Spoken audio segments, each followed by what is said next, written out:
এবং আমরা ভারতকে বলেছি যে এটা আওয়ামী লীগের বাংলাদেশ নয়, এটা শেখ হাসিনার বাংলাদেশ নয়। বাংলাদেশ আত্মমর্যাদা নিয়ে দাঁড়িয়েছে, রক্তের উপর দিয়ে দাঁড়িয়েছে। ফলে ন্যায্যতা ও সমতার ভিত্তিতে এই বাংলাদেশের সাথে কথা বলতে হবে এবং সম্পর্ক স্থাপন করতে হবে। ফলে আপনারা এখনো যারা ভারত সরকারে রয়েছেন, ভারতের শাসক গোষ্ঠী রয়েছেন, এই যে সীমান্তে হত্যা হচ্ছে, আপনারা যদি মনে করে থাকেন এই সীমান্তে হত্যা করে বাংলাদেশকে প্রেসার ক্রিয়েট করবেন, তাহলে আপনারা ভুল ভাবছেন। আমরা শেখ হাসিনাকে বলেছিলাম, শেখ হাসিনা যখন আমাদের সংলাপের আহ্বান জানিয়েছিল, বলেছিল গণভবনের দরজা খোলা আছে।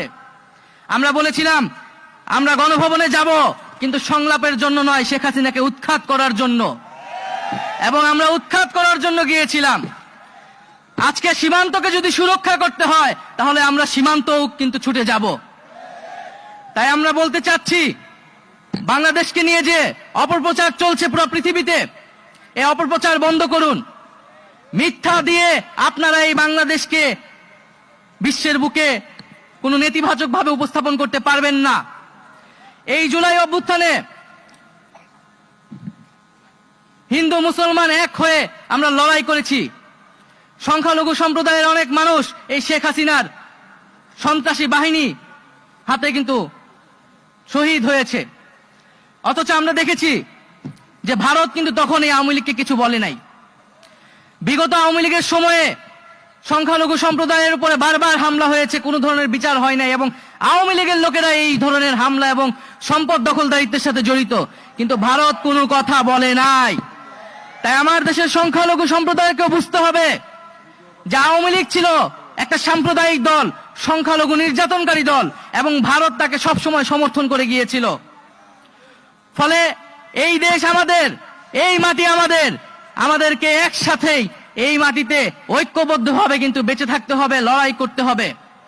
কোন শক্তি যাতে আমাদের ভিতরে বিভাজন করতে না পারে সে বিষয়ে আমরা সবসময় সচেতন থাকব। আজকে এই আন্তর্জাতিক মানবাধিকার দিবসে আমি ফিলিস্তিনের মুক্তিকামী জনতার প্রতি সংহতি জানাচ্ছি। যেই জায়নবাদী শক্তি সেই ফিলিস্তিনে মানবাধিকার হরণ করছে, তার বিরুদ্ধে নিন্দা জানাচ্ছি এবং পুরো বিশ্ববাসীকে এই ফিলিস্তিনের মানবাধিকারের পক্ষে দাঁড়ানোর আহ্বান জানাচ্ছি। প্রিয় বন্ধুগণ, আমি কথা বাড়াবো না, একটি কথাই বলে শেষ করব যে রক্তের উপর দিয়ে আমরা এই নতুন বাংলাদেশ পেয়েছি, রক্তের উপর দিয়ে আজকে আমরা এখানে দাঁড়িয়ে কথা বলছি। ফলে এই যে রক্তের যে আমরা প্রতিশ্রুতি, যে সেই বিচার অবশ্যই আমরা করব, এবং সেটার জন্য আমাদের যে জাতীয় ঐক্য, জাতীয় সংহতি, সেটি সবসময় আমাদেরকে রক্ষা করতে হবে।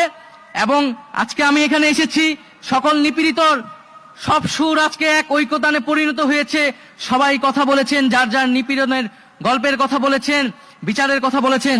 আমি অবশ্যই এই সকল কথা আমাদের সরকারের যিনি প্রধান উপদেষ্টা আছেন তার কাছে পৌঁছে দিব, এবং আমরা নিশ্চিত করব যে আমরা এই সকল নিপীড়ন, সকল গণহত্যা, সকল মানবতাবিরোধী হত্যা, গুম, খুন, সেগুলার বিচার আমরা এই সরকারের থাকা অবস্থায় নিশ্চিত করব।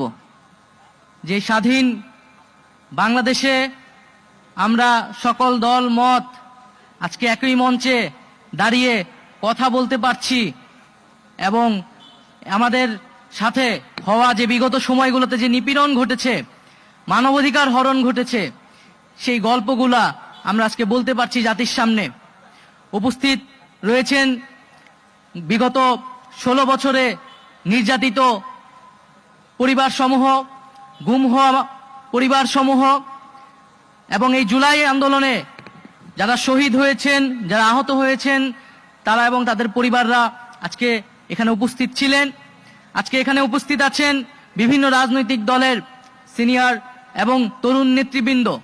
এবং এই ধরনের একটি আয়োজন করার জন্য আমি মায়ের ডাক সংগঠনটিকে আন্তরিকভাবে ধন্যবাদ এবং কৃতজ্ঞতা জানাচ্ছি। এবং এই যে মায়ের ডাক, অধিকার, এই সংগঠনগুলা আমাদের সাথে সব সময় ছিল। আমরা যখন কথা বলতে পারতাম না, তখন তারাই কিন্তু আমাদের কথাগুলো বলতেন। সকলের আলোচনা করলেন, বক্তব্য দিলেন, এবং আমরা দেখতে পাচ্ছি যে সকলের কথার মধ্যে কিন্তু আমাদের সেই যে মিল আমরা দেখতে পেলাম। কারণ আমরা সকলেই বিগত 16টা বছর ধরে, 15টা বছর ধরে আমরা নিপীড়িত হয়েছি, নির্যাতিত হয়েছি। ফলে মজলুমের কোনো দল হয় না।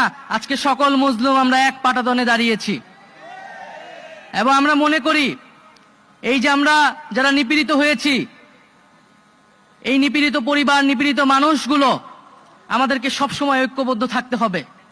আমাদের দল মত আদর্শ ভিন্ন হতে পারে, রাজনীতি ভিন্ন হতে পারে, কিন্তু এই নিপীড়িত পরিবারগুলোকে, নিপীড়িত মানুষগুলোকে আমাদের এক থাকতে হবে এবং সেই এক থাকার জন্য একটি জাতীয় মঞ্চ আমাদের গঠন করা প্রয়োজন বলে আমি মনে করছি।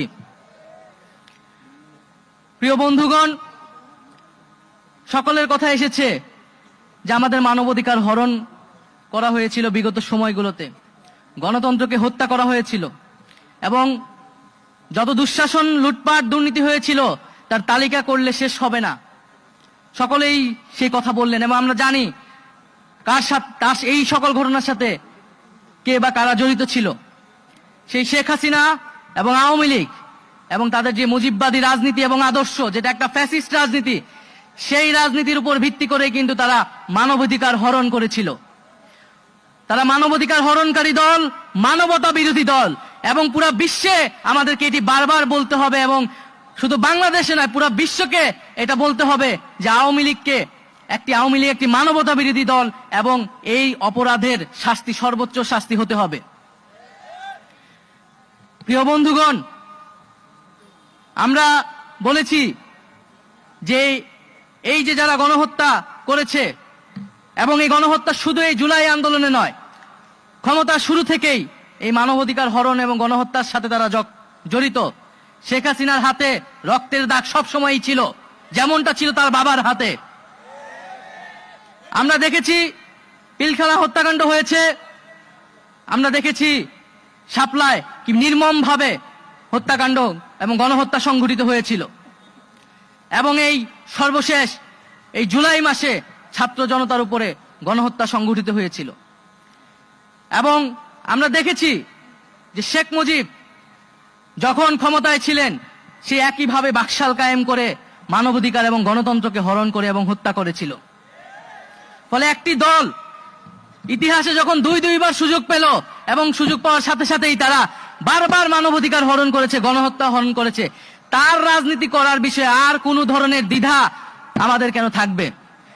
আওয়ামী লীগের বিদায় হয়ে গিয়েছে, আওয়ামী লীগকে পুনর্বাসন কারা কারা করবেন বা করতে চান এখন সেইটা হচ্ছে আলোচনার বিষয়।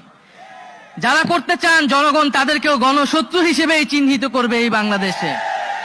ফলে সকলের কাছে আহ্বান থাকবে যে আওয়ামী লীগের বিদায় হয়ে গিয়েছে, এখন প্রশ্ন বিচারের মধ্য দিয়ে আমরা সমাজে ন্যায় বিচার কায়েম করব।